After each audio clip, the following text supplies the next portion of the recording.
Vlakith ka sivim chrath crashed. Only in Vlakith may we find light.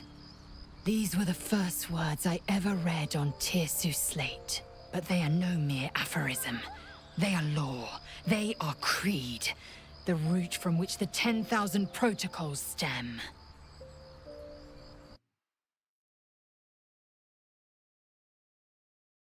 Forsake Vlakith, and be the blood and meat which sates her dragons.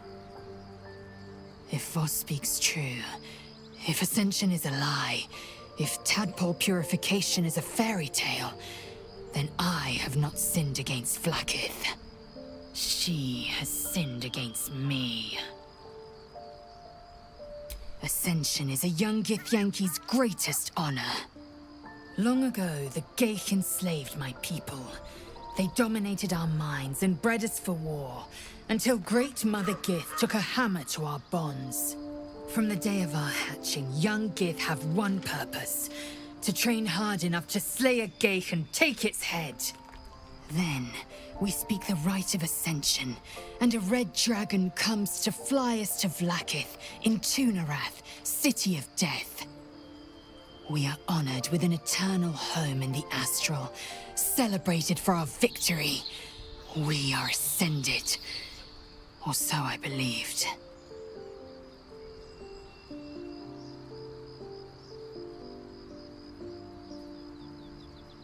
I'd never thought Vlakith a tyrant, or me as a vassal. She was the source of my might, and I the envoy of her will. A warrior, a champion, a destroyer. But if Voss is right, and Vlakith consumes the Ascended to gain power, then I am no destroyer. I am mere livestock, bred to be harvested and devoured. Every Githyanki is a slave with a singular purpose. Not to cull the Geich, not to prevent their grand design, but to raise Vlakith to true godhood. I don't know. I can't know, and that drives me mad. At first, I thought them an illithid deception, a trick of the tadpole. But the dream figure is real. It lives in the prism. Voss believes they are the seed of Vlakith's demise and the agent of Githyanki freedom. And I believe he may be right.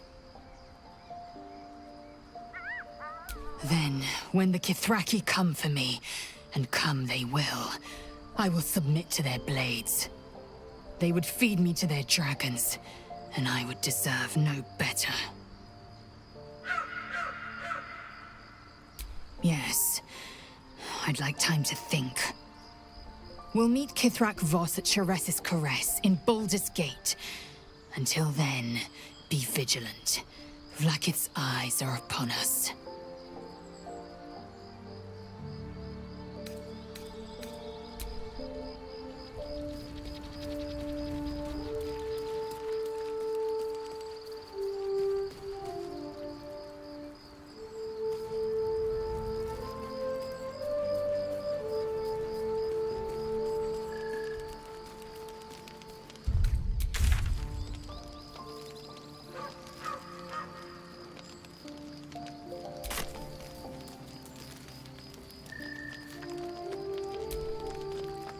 So we're going to meet Voss in the city, are we?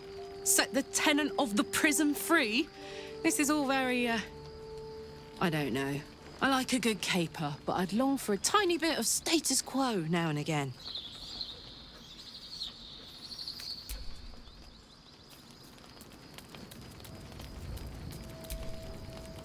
What will Voss have to show for himself when we catch up with him, I wonder? His intelligence may yet prove the key to unlocking the artifact's secrets. We should ensure we follow up when we reach Baldur's Gate.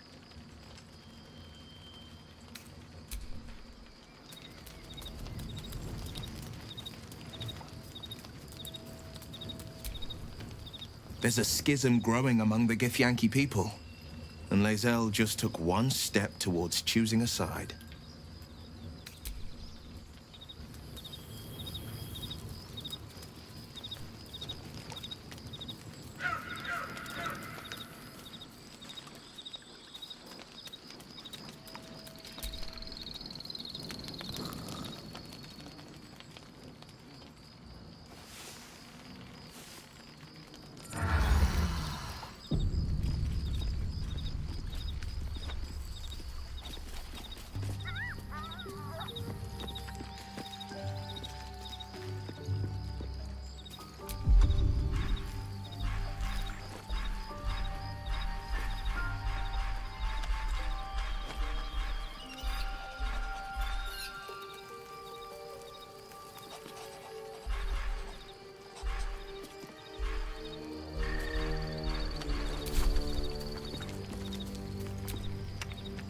So, Lae'zel's going to war with Vlaakith?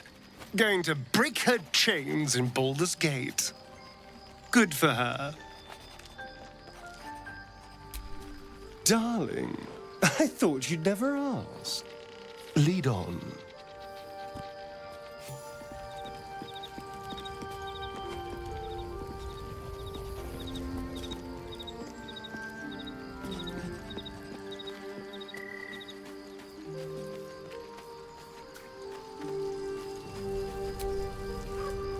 I didn't expect Lae'zel to turn on the Lich Queen so readily. Wonders never cease.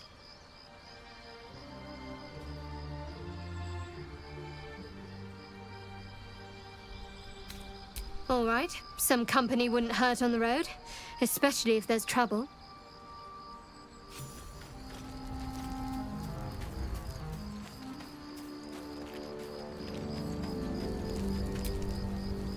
Greetings.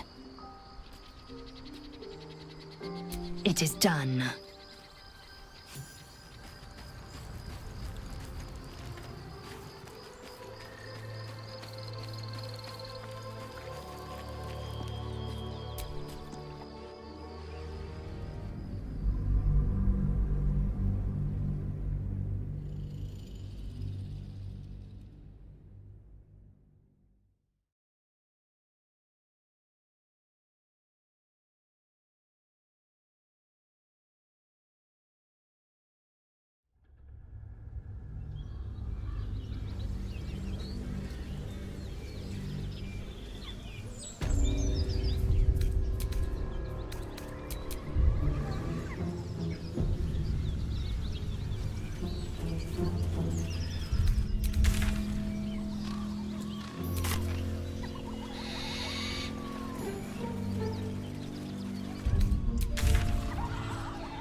Thaniel is resting, but it's no easy slumber.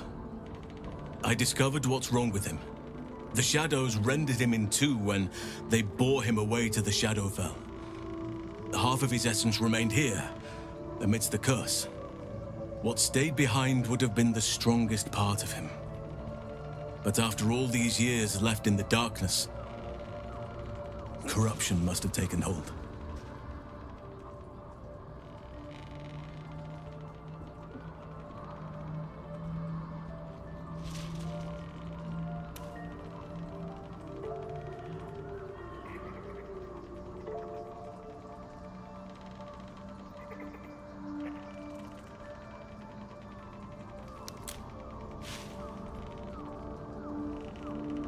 It's both simple and not. We need to find Thaniel's missing half and make him whole again. Only the missing half may not come willingly. The curse will have sunk its tendrils deep, twisting Thaniel's essence into something else.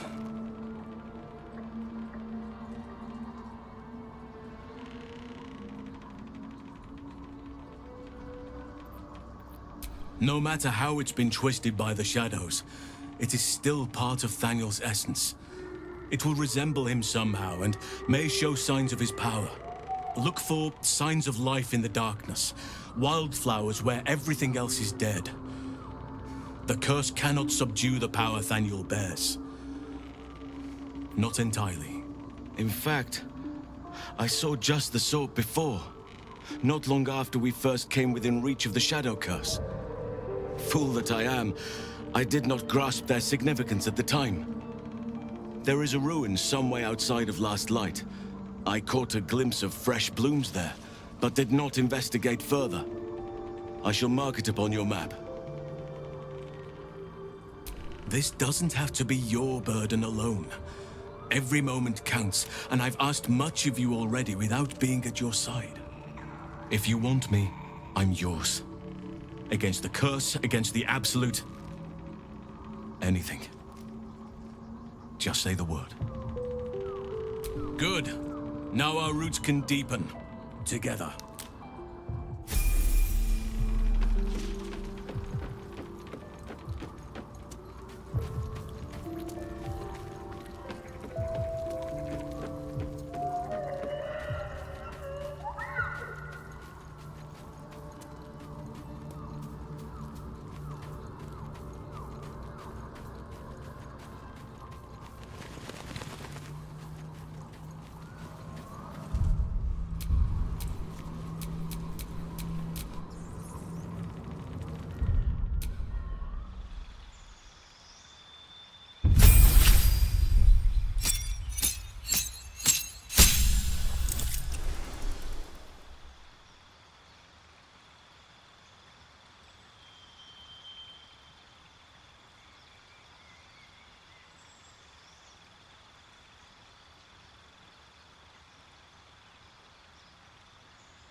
Scratch's tail wags enthusiastic. Scratch's tongue lolls out.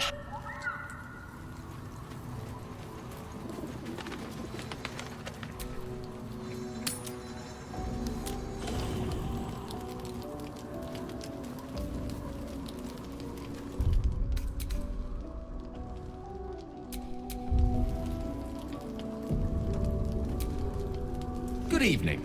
I'm here on behalf of Gale of Waterdeep. He wishes to extend you an invitation for a private conversation in a more suitable locale. Gladly. Simply follow yonder path, and soon you will find him.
You wish to consult me? I was the Absolute's dagger. I remember every throat that it held me to, and every drop of blood it forced me to spill. I take no responsibility for the lives I took. I did nothing in the Absolute's name. I was merely a weapon that it wielded.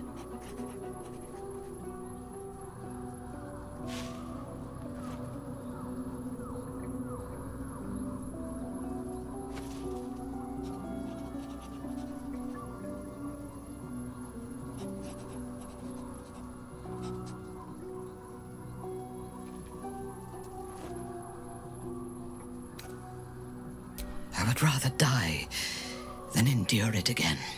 The tadpole, the Absolute. They work together like a drug.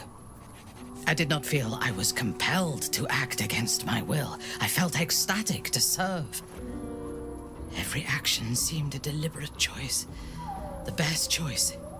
Even though I could no more have resisted its commands than flesh can resist decay.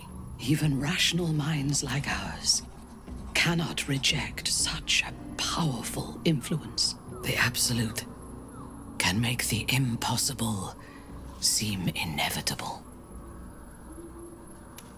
I fought at his side once, shortly after my conversion.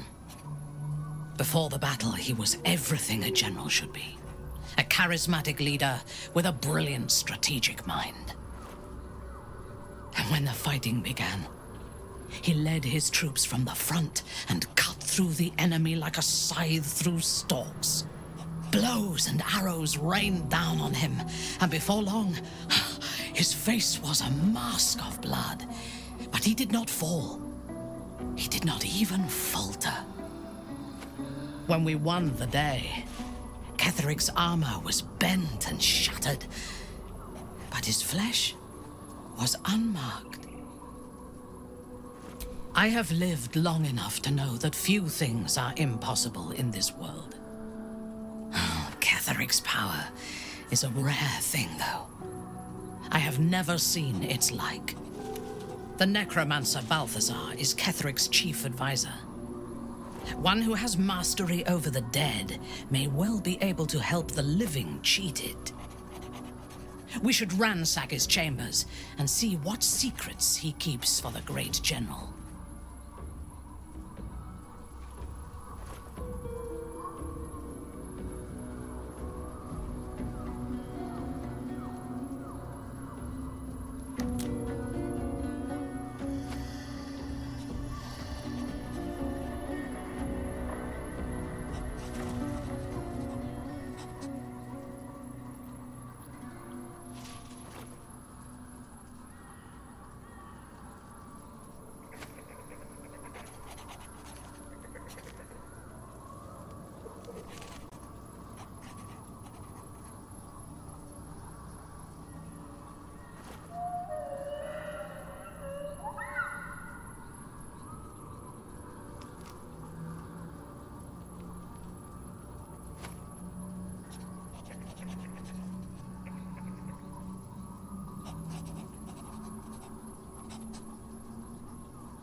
I took up my oath long ago, when I swore bloody vengeance against any who defied Lolth.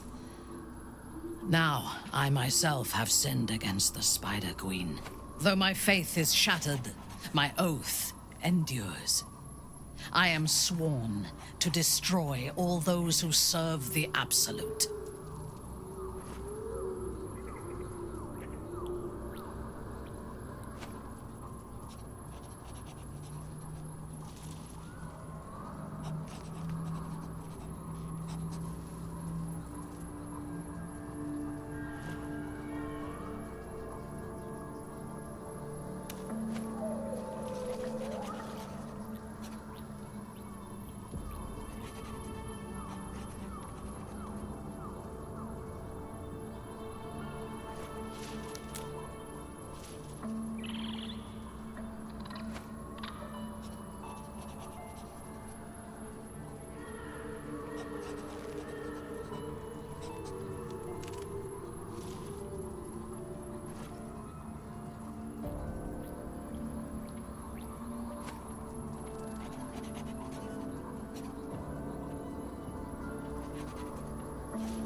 It is not noble, it is necessary.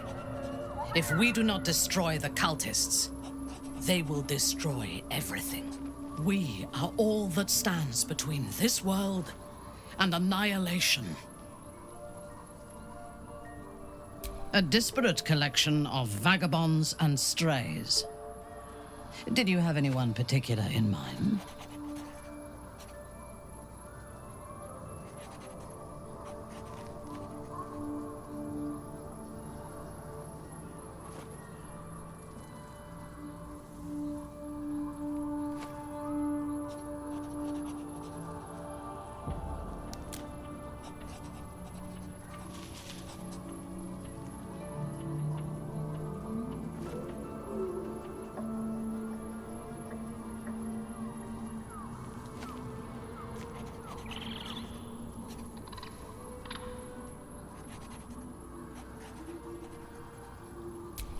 She is tolerable, but her faith in the Lady of Loss is poisonous.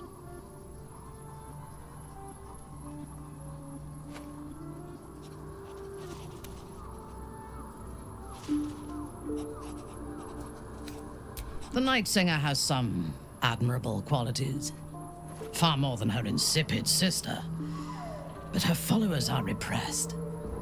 Take the child Shadowheart.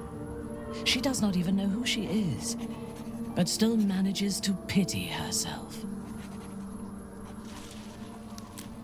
The very concept of Sharan worship is self-indulgent.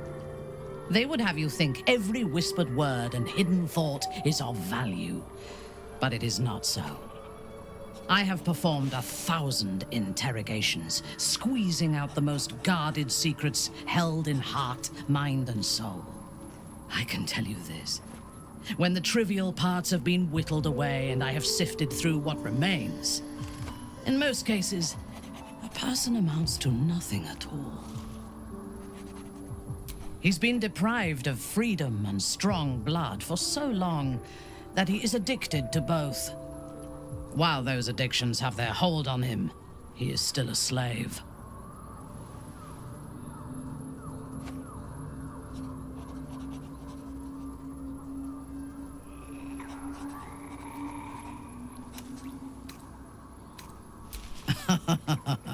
No.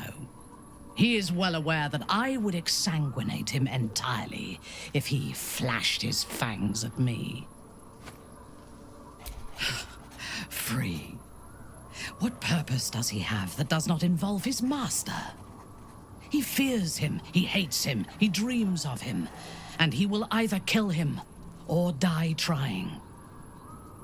Astarion is no more free of Cazador than you or I are free of our tadpoles.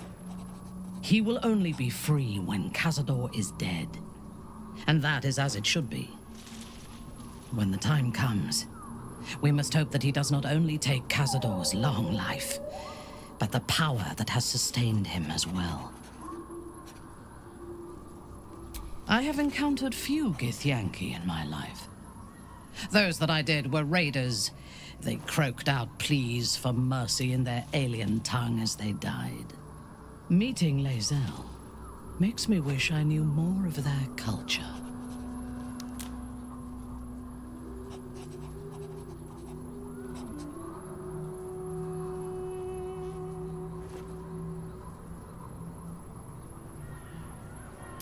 I did. She told me that she has nothing to teach that cannot be learned through observation of her prowess in combat. Oh, perhaps she is right. She certainly cuts a striking figure in battle. There is a precision to her ferocity that I admire.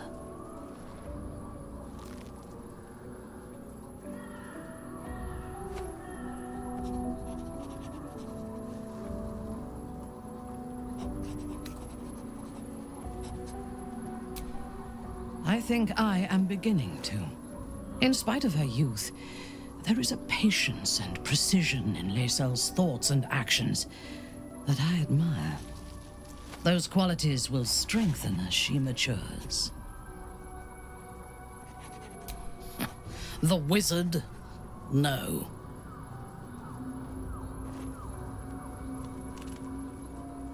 It is pointless. In my experience, the moment they leave their libraries, wizards have the life expectancy of a gnome in a war.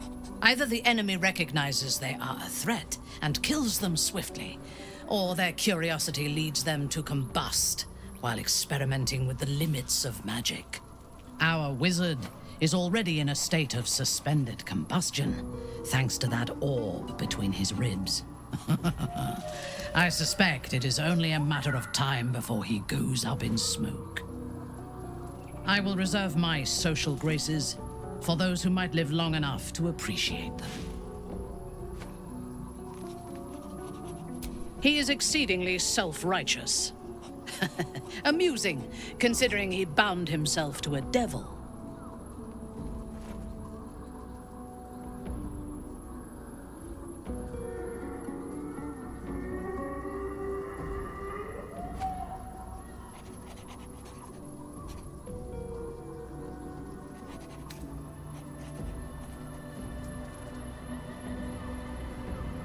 I am not judging, I am making an observation. I would rather be allied with a warlock than the spoiled son of a noble who has more experience with diplomats than devils. I have never known anyone so ferocious and unassailable in battle, and yet so fragile and impermanent in their very being. I often think of mortality as a curse. In time, all that I am and all that I have known and learned will be lost. In time, our cities will be dust. Karlak does not seem to have such anxieties. Perhaps because she cannot afford to. She exists in the moment, and she will burn out and be gone in a moment. There is something very beautiful about that.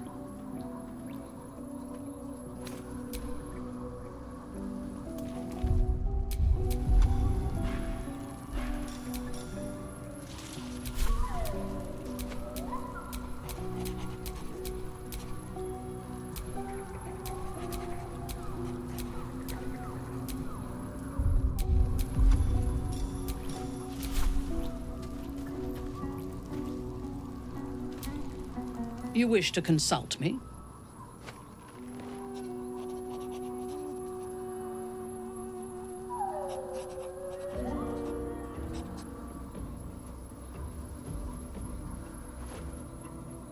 Good. I do not like to stand idle. Fresh orders?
Let's move.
I love this time of night.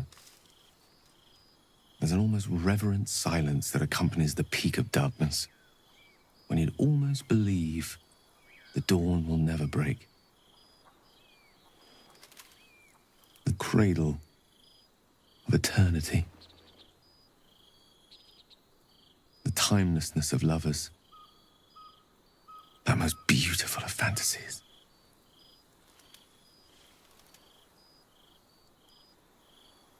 Indeed. The curse is still present, of course. Just veiled and at arm's length for now. Not a trick I can repeat often, but tonight is different. This may be my last night alive. I wanted it to be under a canopy of beauty and wonder. And with company to match. I thought this place might bring me peace. I thought it might make the weight of what I must do feel a little lighter. But I'm not so sure.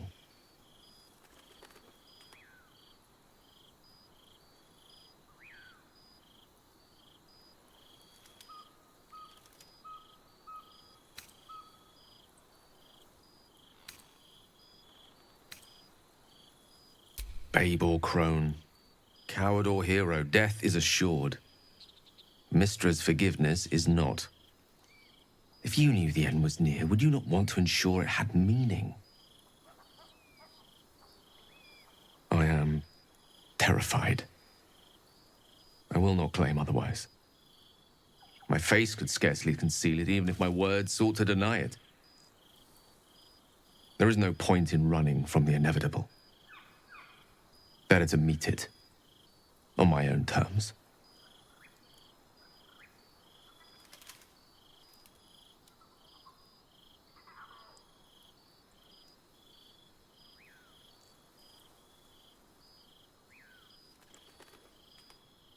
One moment with you could sate me for a lifetime and prize the fear from my heart.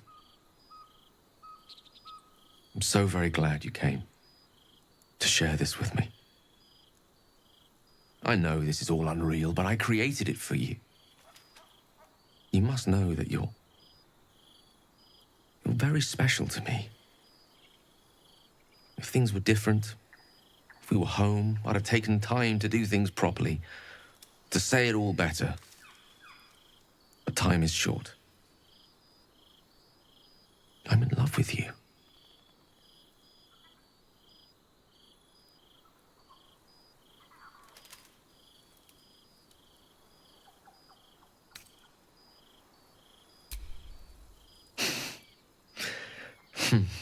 That's a relief.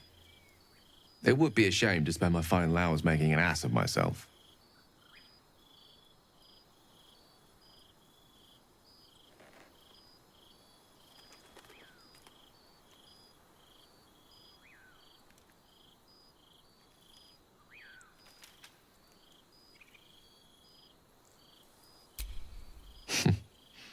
And you're a bad liar. I lived the life of a hermit for some time before I met you. Safer for all, but not conducive to pleasures of the flesh.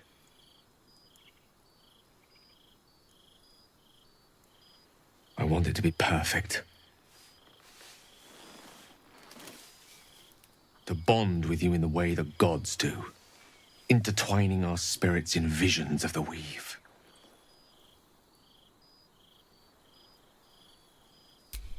How about the perfect night in Waterdeep? Yes? Let's imagine how it would be.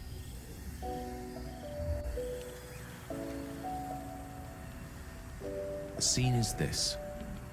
You and I stand in the room that is the center of my universe. Sculptures, the paintings, the walls enlivened by the spines of 1,000 books. The grand piano plays the Lyrian suites all by itself, and as we look out beyond the arches that lead to the terrace, we see the weary sun take its daily dive into the sea.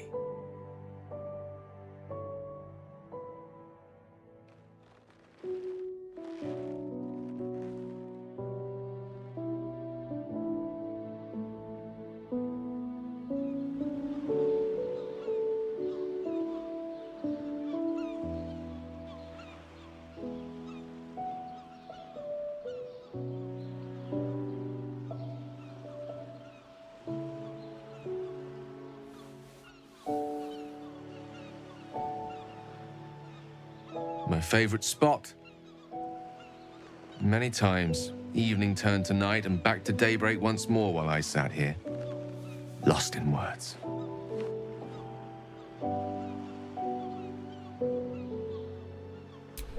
It's called The Art of the Night, and it details the first 1,000 nights of a newlywed king and queen. They turned everything they did into an art. The art of conversation, the art of taste, time-honored and newly acquired. The art of the body, the exploration and acceptance of the self and the other. The art of the night itself. They say we take a page from their book.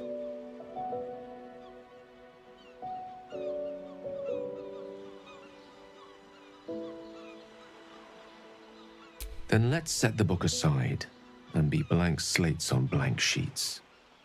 Delightfully new. What do you say?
The stars will be our bed.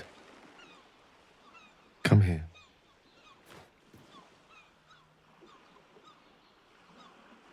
Why confine ourselves to the pleasures of mortal flesh? There's but one stitch in a vast tapestry. Let me show you more.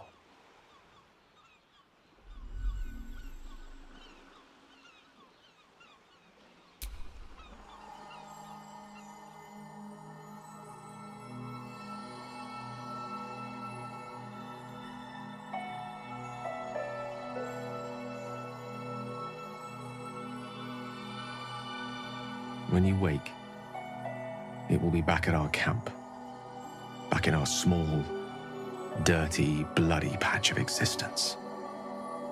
But stay with me now. There are endless worlds out there. Countless ways to declare love. Infinite ways to express it. Too much for one night.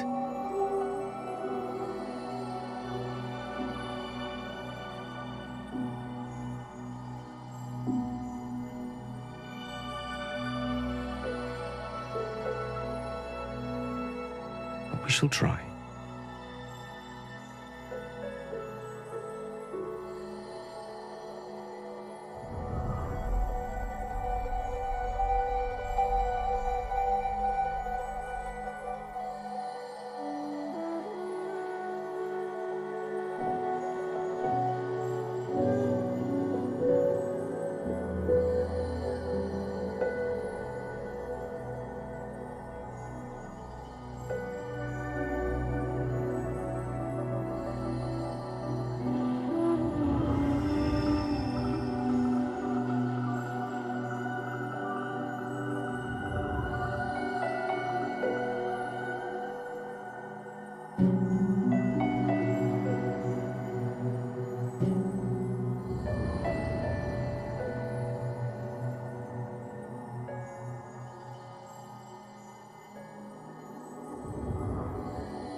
I wanted to talk to you about our night together.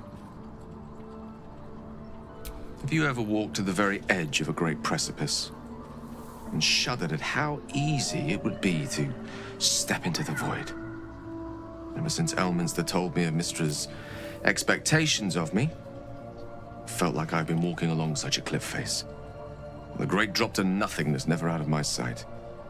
But you led me away from the edge. Without your words, your touch, I fear I would have sought purpose and solace in that void. You reminded me what living can feel like.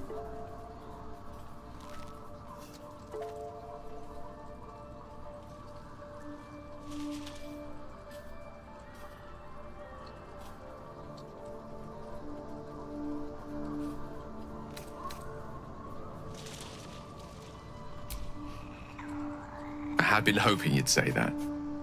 To be an object of pity. I couldn't live with that. I hope the end is much farther away than I had suspected. I hope that night meant as much to you as it did to me. And I hope we all have more time together. Together. Alone.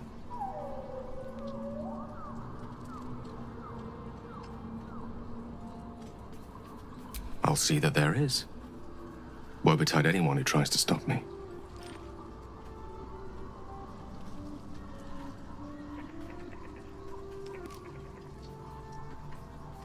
There's nothing that would give me greater pleasure.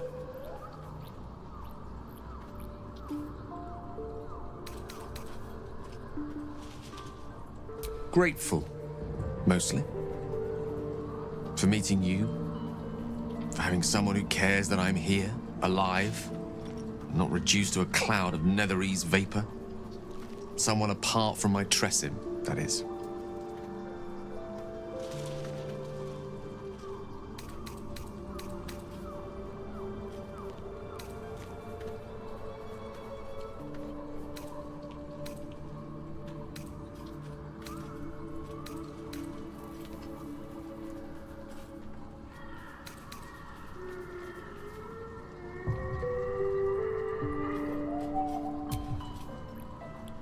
What a question. No. You're not the first. Though you are the first since my relationship with Mystra came to its ignominious end. When the true danger posed by my condition became apparent, I had no choice but to sequester myself away from civilized society. A reclusive wizard. Who'd have thought? After so long with Mystra, I have to say the pleasures of mortal love are much sweeter than I remember. But perhaps that's simply because it's with you.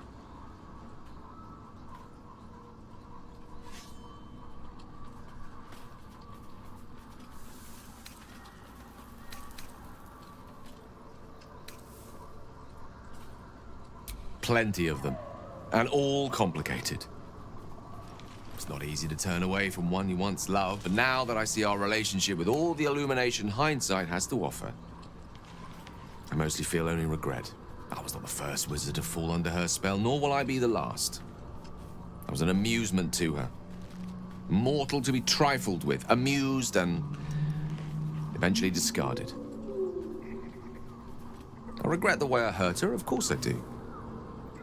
But she would have seen me destroy myself to earn her forgiveness. There's no love lost between us. None at all.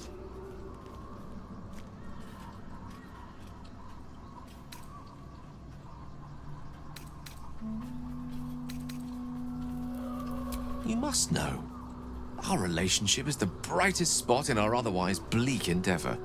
To know you love me for the man I am and not the magic I command. None have loved me so purely before. You are everything to me. And yet our relationship is only a nascent fraction of what it will become. You give me hope. I've not had that in some time.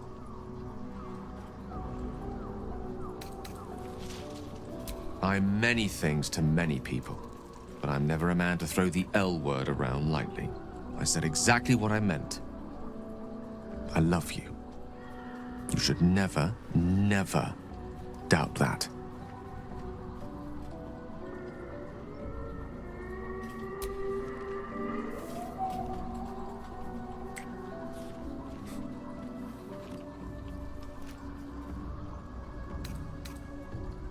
No matter. After all, a bond like ours hardly needs words to express it. What else is troubling you?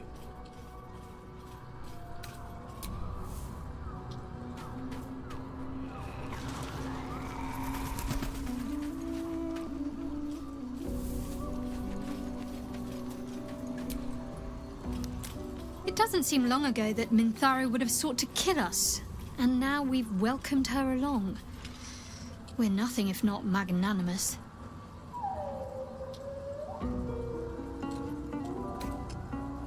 On one hand, they seem useful.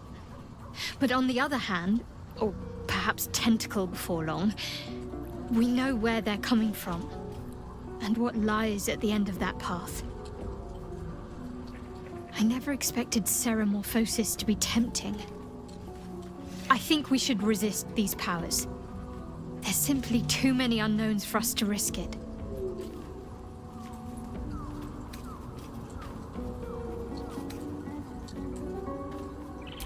It's been known to happen.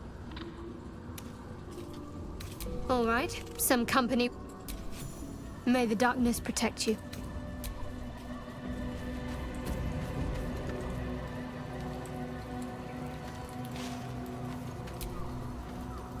Copper for your thoughts.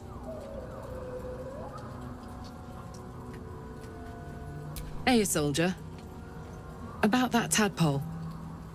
Glad to see you haven't gone down the tadpole slorping route yet. We still don't know if that visitor has our best interests in mind.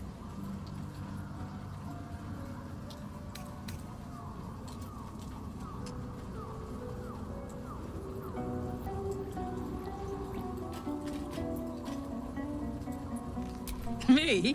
Nah. Nope. Sorry.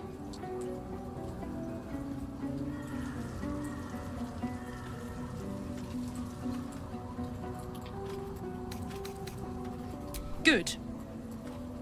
And you know, keep an eye on yourself.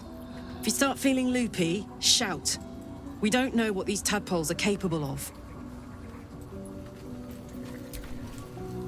Well met. I think that unknowable powers come with unknowable consequences. I can't say I'm not curious, but once you've taken a lithid by the talon, there's no telling how deep into the abyss it might drag you.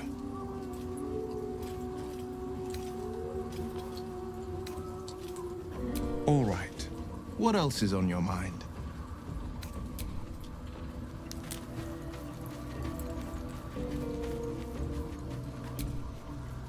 The drow is unpredictable, uncompromising. I respect her almost as much as I distrust her.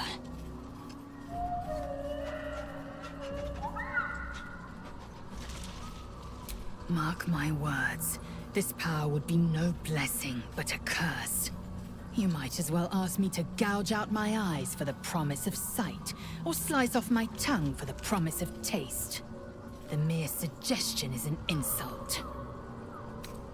Gladly. It is done.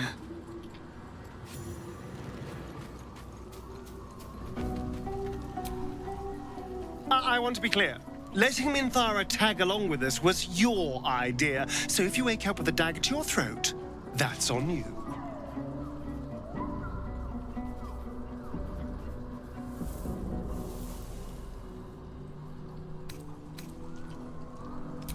Excuse me. I'm sorry for looking out for our collective hides, but fine. Take her if you wish. Just know I'll be resting with one eye open.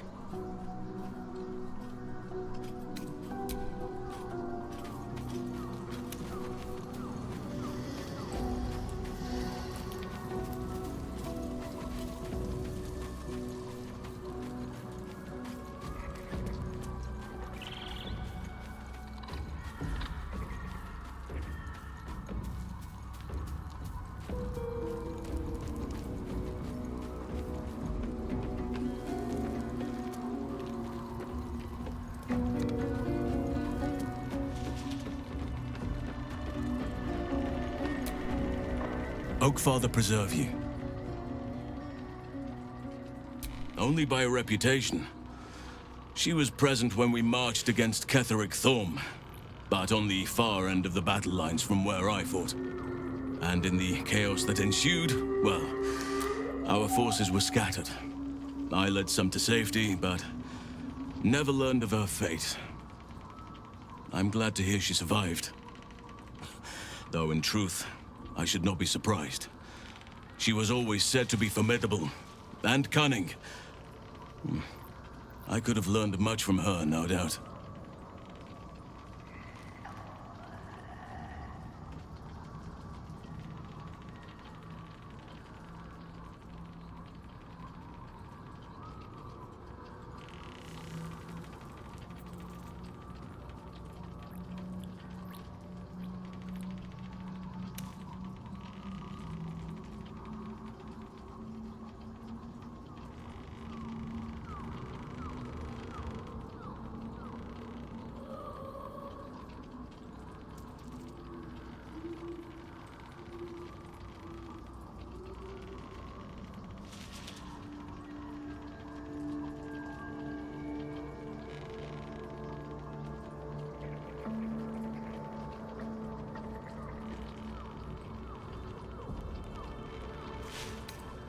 There is much to admire, judging by the stories.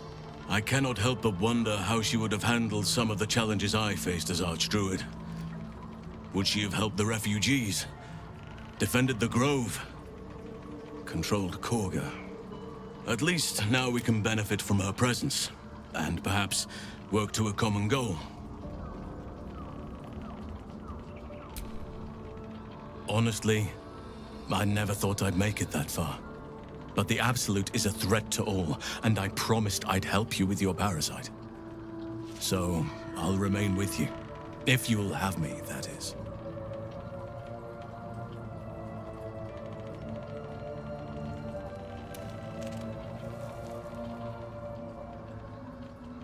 So do I.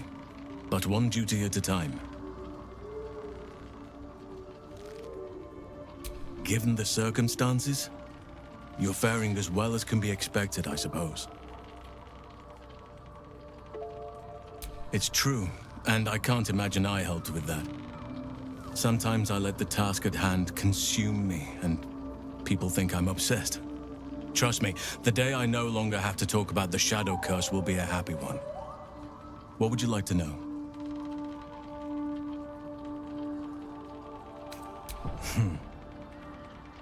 I had a friend when I was young, long ago. He played with me in the forests where I grew up. But eventually, I realized no one else had heard of him. It was Daniel, of course. Nature was my very first friend. I get older, but he hasn't changed a day. I knew then that I had to be more than a companion to him. I had to be a protector. I am? Trust me, it's been said. You show more restraint than most in avoiding the subject until now.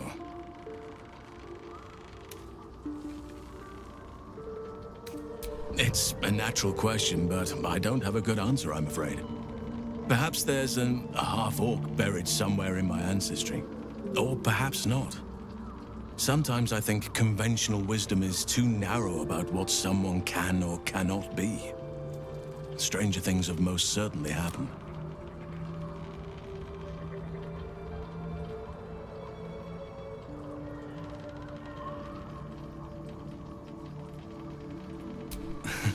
You're not a doppelganger, are you? Trying to study me to learn all my secrets so you can take my place? Save for me, my line perished a long time ago. They rest in High Forest now, near the shade of the grandfather tree. The Grove became my family, with Sylvanas as my teacher. And now I have you.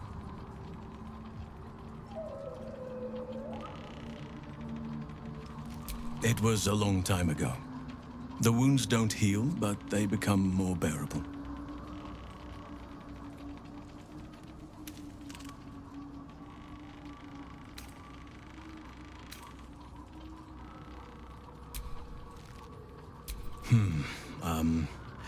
I suppose you wouldn't be shocked to learn I love animals and nature? I know, well-trodden territory. Well then, let's see. I whittle in my spare time, and I've something of a sweet tooth. Although everyone's very amused when I say I like honey. Ornaments, utensils, and ducks. I like ducks.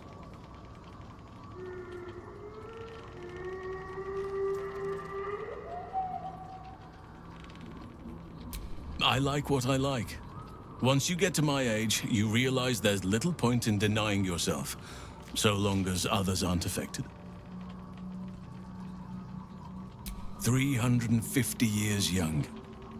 I've been privileged to watch saplings grow into mighty boughs. Thank me by returning the favor, why don't you? Come on. I'm sure you've something better than carving wooden ducks. Well, they are fierce creatures from what I understand, but as long as you avoid the high seas, I think you can consider yourself safe. Anytime. Then you'll have me. Lead on.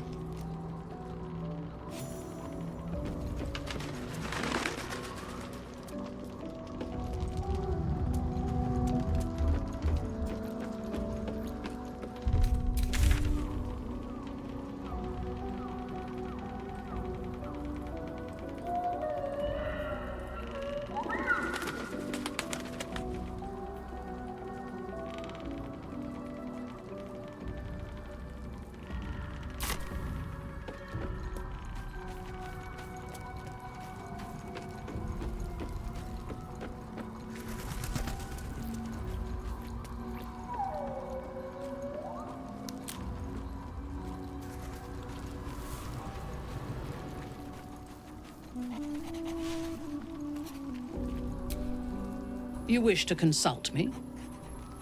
Your party is full.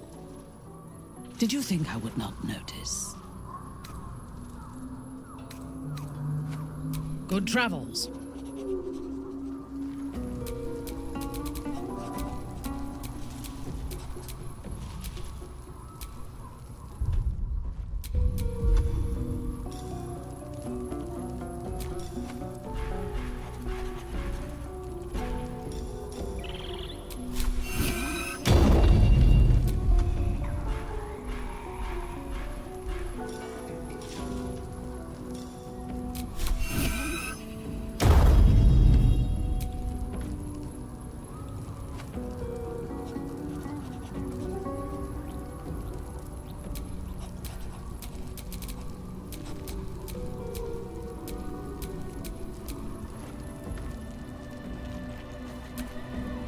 You wish to consult me?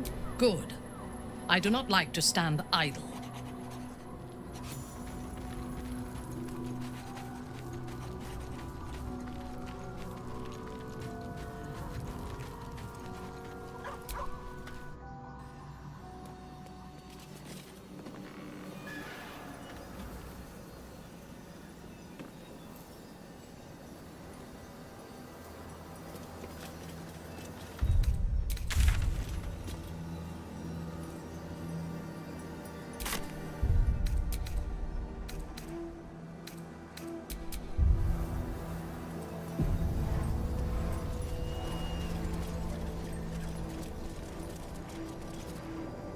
Approaching moonrise without a tadpole companion is a dangerous proposition.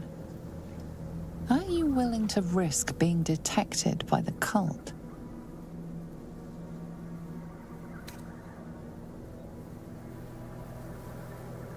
Steel yourself and venture forth.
else minds their business, I'll be fine.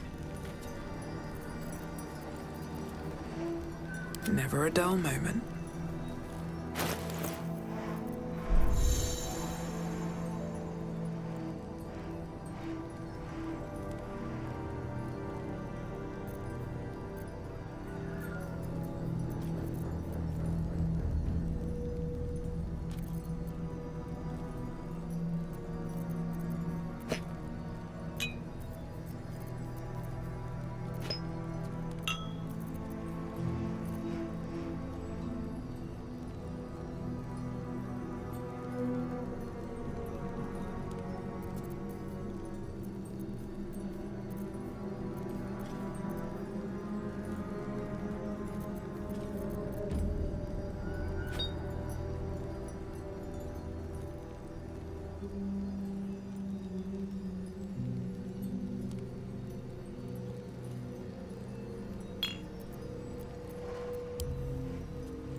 The cult know you live, but believe you to be a thrall, with your mind erased.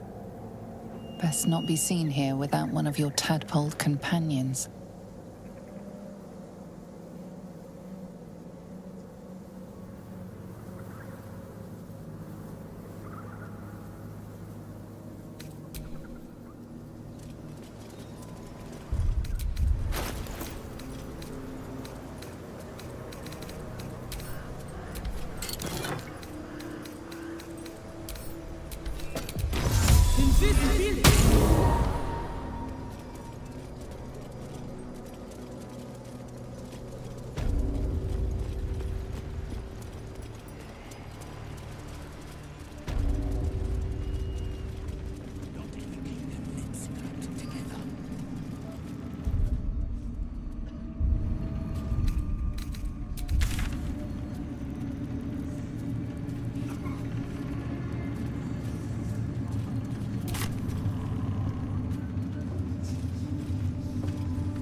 flick of the wrist.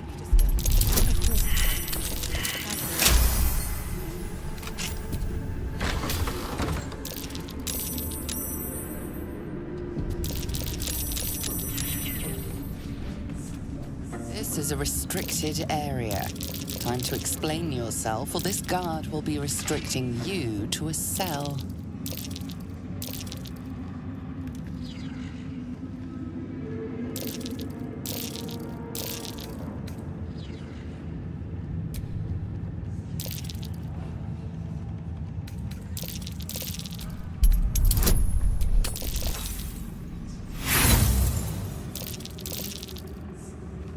Try your best, but your best just isn't good enough. Improperly acquired coin weighs heavy on the conscience. The bribe may have worked this time, but it won't work the next.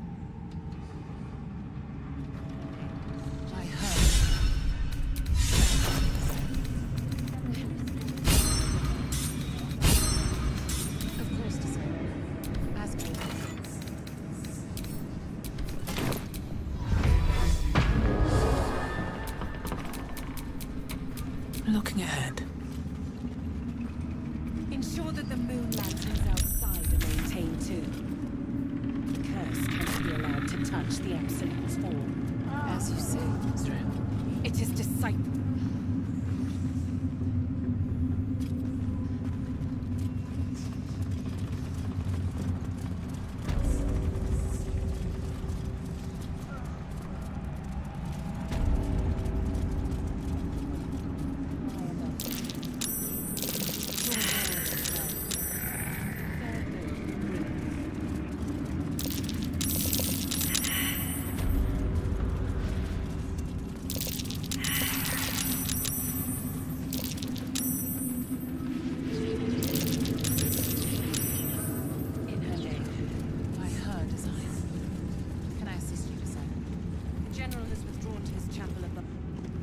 I am loath to see anyone behind bars. It reminds me of my time as a guest of the goblins.